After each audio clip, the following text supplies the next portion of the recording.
뭐 속된 말로 죽을 썼던 거를 보면 엄청나게 늘어난 거네요. 네, 그렇습니다.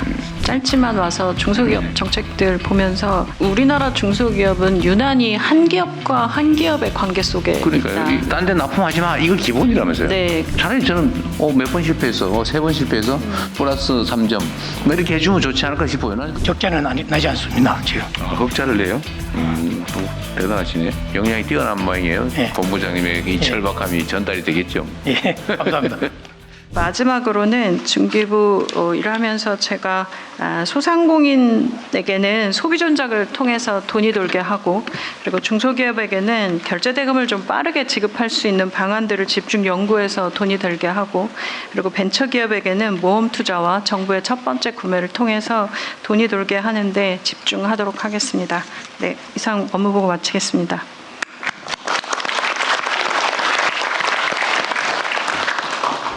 중소 벤처기업부는 소상공인까지 맡고 있어가지고 엄청나게 취급하는 업무가 많죠. 제목만 입력하기도 어려운 것 같아요. 네, 지금 일단 영역도 많고 대상자도 많은데 그 대상자들을 모두 다 잘해야 된다고 생각하고 있는 것이 오히려 발걸음을 좀 늦춘다고 생각합니다. 그래서 좀 줄여야 될 부분들을 줄이고 우선해서 해야 될 부분들을 좀 잡자. 그래서 지금 성장 관련된 키워드들, 그리고 현장에서 가장 원하는 건 좀 빨리 해줘라. 뭐 지금 급하다. 우리가 뭐 이 지금 당장 다음 달이 급한데 이 네. 부분들에 대해서 빨리 채서 이런 부분들을 이제 줄이고 안 할 부분 네. 찾고 있습니다. 안 급한 일 30% 줄이기 이런 진짜 중소기업 벤처부가 해야 될 것 같아요. 저희는 하고 있습니다. 지금 오자마자 네. 사실 문서 안 받고 불필요한 회의 없애고, 그리고 제가 이제 제일 좀 어려운 게 가장 빠르게 데이터를 보며 돌아가던 회사에서 일하다가 와가지고 계속 2022년, 2023년 데이터 보면서 일을 하려니까 이게 좀 어려움이 있는데요. 그래서 데이터 구축 시간이 걸리더라도 저는 소상공인과 중소기업을 위해서는 오히려 데이터 구축에 집중해야 된다고 생각합니다. 네. 그 데이터 구축 없이 체계적으로 일하지 않으면 건이 너무 많아집니다. 그럴 것 같아요.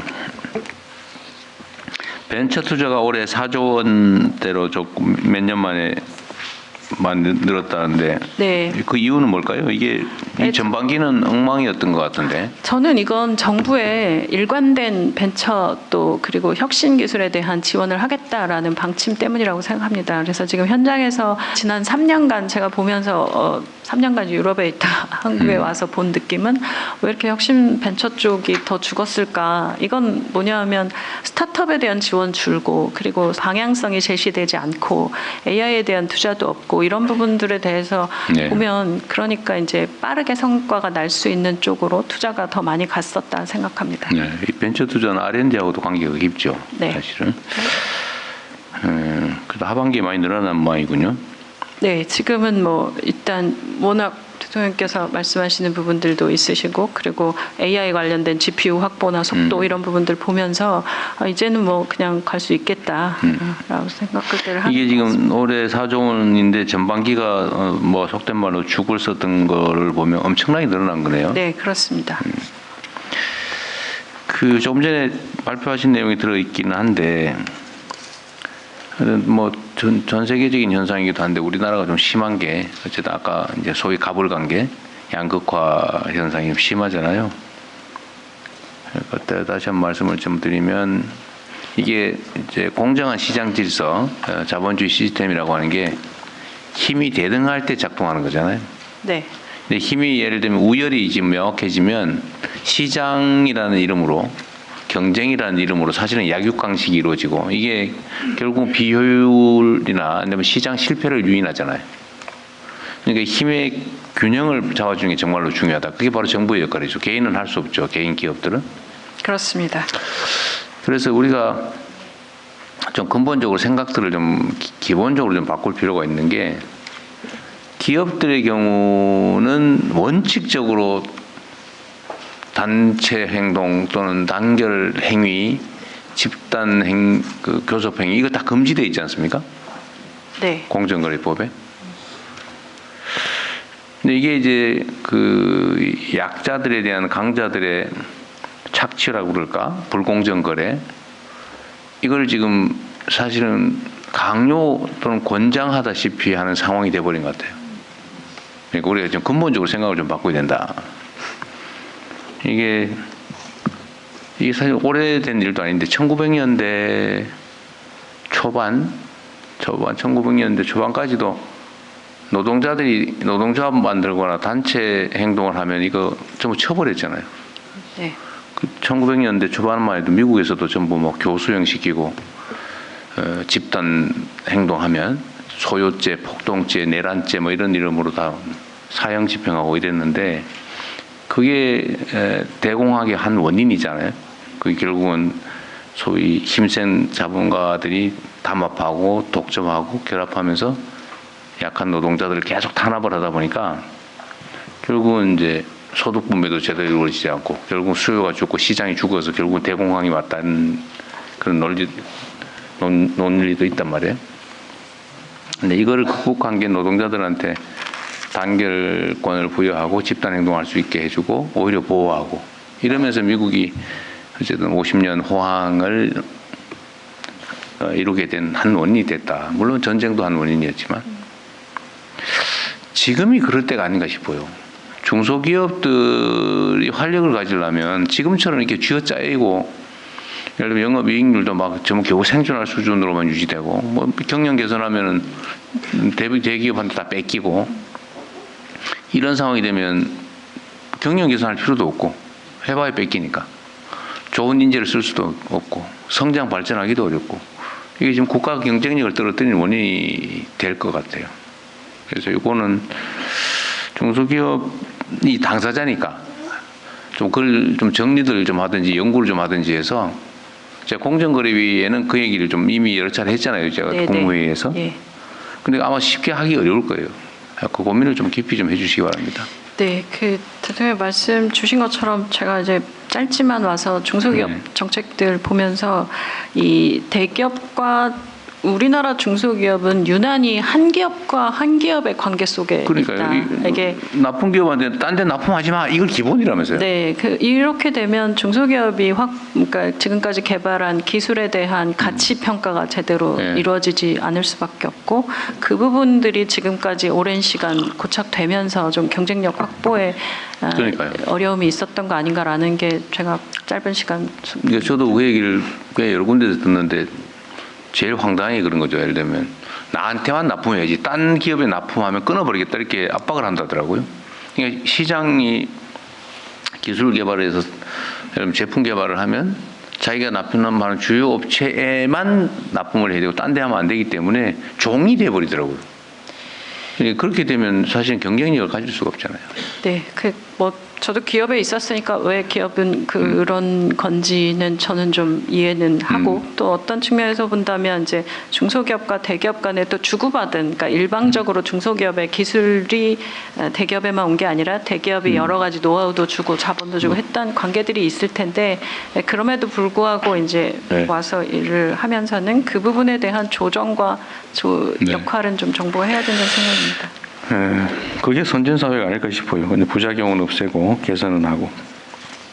그다음에 창업 앞으로는 이제 어딘가 누군가에 고용돼서 뭐 평생을 살아야 되는 시대가 가버렸잖아요, 이제는. 네.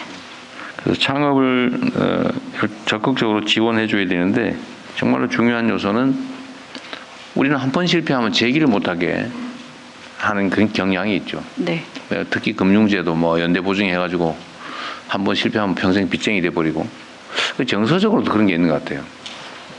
저 사람은 실패했던 사람이야라고 일종의 낙인이랄까 불신의 원인이 되는데 이론적으로 보면 실패한 사람들이 성공할 가능성이 훨씬 높거든요. 똑같은 자질과 역량과 의지를 가지고 있다고 보면 예. 좌절하고 무슨 사람이 이상하게 변해가지고 한 게 아니라면 그건 경험적으로 통계적으로 그럴 수밖에 없잖아요. 실패 자산이 있기 때문에 경험 자산이 있기 때문에 그래서 실패 경험을 자산으로 인정해주고 거기에 오히려 더 기회를 더 북돋아 주어야 과감하게 창업에 도전할 수 있겠죠. 네, 그렇습니다. 네. 그래서 금융제도 측면에서도 그렇고 어쨌든 정책 측면에서도 저는 그래서 계속 이걸 계속 반복적으로 하는 얘기를 하는 이유가 있죠. 이게 너무 당연하게 받아들여져야 되거든요. 정책적으로도 그렇고 정서적으로도 그렇고. 그럼 실패를 두려워하지 않는 사회가 돼야죠. 그래야 용기를 갖죠. 객관적으로 평가할 때도 뭐 차라리 저는 몇 번 실패해서 3번 실패해서 플러스 3점 뭐 이렇게 해주면 좋지 않을까 싶어요. 난 그 실제로 타당성이 있다고 보이지는데. 실제로 투자 평가할 때도 그런 VC들에서 그런 부분을 판단하는 경우들이 있습니다. 그 창업 경험이 있고 어디까지 키워봤는가에 대한 경험들 이런 것들도 판단하고 있어서. 그런데 뭐 제가 알기로는 이제 서구 선진 국가들은 그게 당연한 걸로.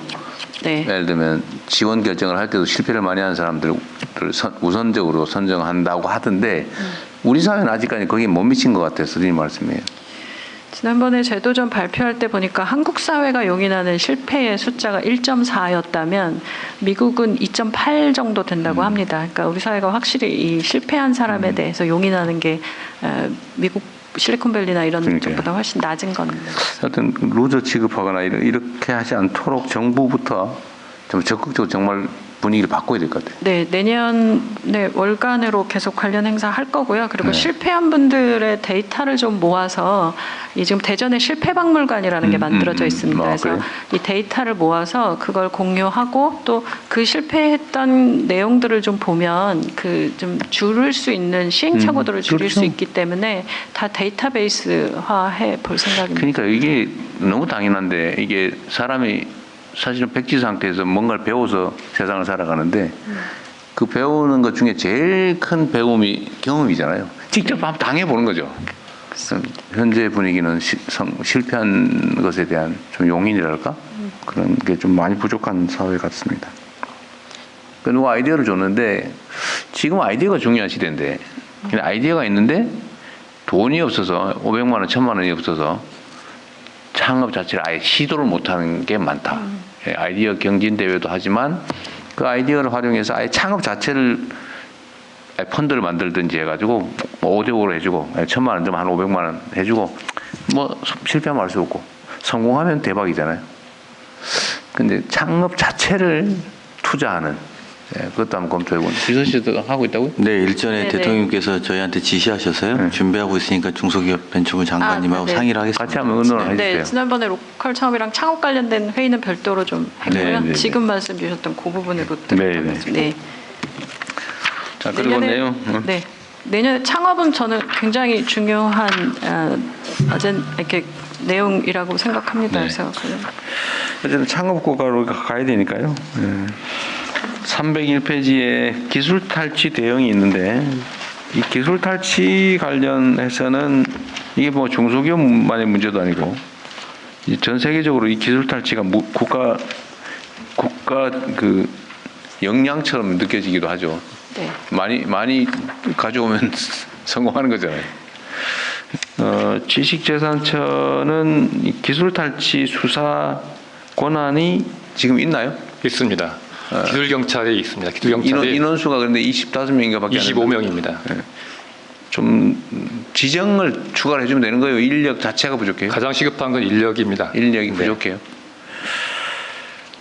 특사경 지정도 좀 추가로 해야 될 것 같고 그죠? 저는 기술 탈취 대응은 좀 잘해야 될 것 같습니다. 아까 기술 탈취에 대한 과징금을 최대 20억 그렇게 얘기했던가요? 네. 이거 너무 싸요. 예, 우리가 이제 과징금, 대한민국 사회는 과징금이나 이거에 대해서 사실은 매우 그 소극적인데, 우리가 이제 주로는 대한민국 사회는 형사처벌 만능주의라서 뭐든지 처벌하거든요. 근데 처벌은 별로 실효가 없어요. 잡기도 어렵고, 처벌하는데 수사하는데도 엄청난 역량이 들고, 맨날 저 인력 부족 얘기하잖아요. 그리고 처벌해봐야 맨날 집행유예 그냥 뭐 별로 실질제재도 안 되고, 다 돈 벌려고 하는 짓이니까 과징금을 올려서 매출 대비 얼마 아니면 당해 기술 탈취로 인해서 얻은 것의 뭐 몇 배 이렇게 해야 뭐 실제 제재 효과가 있지 않을까 싶어요. 공영 홈쇼핑 누가가 나오셨어요? 여기가 민간 홈쇼핑하고 비교했을 때 경쟁력이 있어요? 예, 그렇습니다. 민간 홈쇼핑은 지금 7개사가 있는데요. 예. 통상적으로 평균 수수료가 30% 정도 됩니다. 아, 네. 근데 저희는 20%이기 때문에 네. 특히 그 중소기업이나 소상공인들한테 도움을 줄 수 있는 그런 기관입니다. 제가 말씀드리는 측면은 민간 홈쇼핑하고 경쟁력이라고 하는 게 물론 이제 수수료가 낮으면 효과가 있을 텐데 자체 생존력이 있어요? 네, 있습니다. 지금 아시겠지만은 저희는 정부 예산을 받지 않고 아, 그래요? 저희가 이제 그 팔로 지원한 수수료를 받아서 운영하는 기관이고 충분히 그 지금 하고 있고 저희들이 지금 적자예요, 흑자예요? 적자는 나지 않습니다. 지금. 아, 흑자를 내요? 또 대단하시네. 근데 어떻게 민간하고 경쟁을 해서 흑자를 낼 수 있을까? 역량이 뛰어난 모양이에요, 조직이? 그렇다기보다는 이제 저희들이 그 중소기업이나 소상공인의 팔로 지원을 하기 때문에 예, 지속적으로 하고 있고 지금 대통령이 공약상에도 나와 있지만은 네. 그 특히 이제 소상공인이나 그다음에 소기업에 특화된 채널이 티커머스라고 있습니다. 근데 저기들은 지금 일반 홈쇼핑사들은 지금 7개 중에 5개가 지금 운영되고 있고요. 네. 저희하고 홈앤쇼핑이 안 하고 있는데 이번에 그 저희들이 이 부분에 좀 그 선정될 시 저희들 배려해 주신다 그러면은 열심히 할 수 있는 능력이 있다고 보고 어떤 뭘 해달라고요? 예, 그게 지금 티커머스라고 있습니다. 네. 그거를 지금 방송통신미디어위원회에서 승인 사항인데 검토하고 있는 걸로 알고 있거든요. 그래서 만약에 저희 회사가 선정될 수 있도록 지원해 주신다 그러면 할 수 있습니다. 예. 지금 경쟁 중인데 예. 선정을 하면 그 업무방해랑 꼭 해주십시오. 네. 그 우리 사장님의 이 절박함이 저는 경영본부장입니다, 지금. 본부장님의 이 절박함이 전달이 되겠죠. 예, 감사합니다.